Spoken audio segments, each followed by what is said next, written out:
जिस रिश्ते में आपकी इज्जत न हो, आपकी कदर न हो, उस रिश्ते से हमेशा दूर रहे। हर काम से पहले आपकी इज्जत होनी चाहिए। हर शख्स से पहले अपनी इज्जत के बारे में सोचना चाहिए। जहाँ पे इज्जत नहीं, वहाँ पे जिंदगी नहीं, वहाँ पे सुकून नहीं।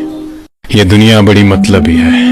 जब आपके पास सब कुछ होता है तब सभी अपने बन जाते हैं, और जिंदगी में थोड़ी सी मुश्किलात क्या आ गई तब अपने पराये बन जाते हैं। हमेशा अपने आप से मतलब रखना चाहिए और अपनी जिंदगी अच्छे से बसर करनी चाहिए। जिंदगी इतनी समझ में तो आने लगी है कि बातें दिल में रखने से रिश्ते खोखले हो जाते हैं और बातें बता देने से रिश्ते टूट जाते हैं।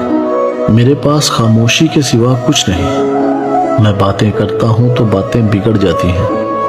लोग बात नहीं मानते मगर बात का बुरा जरूर मान जाते हैं।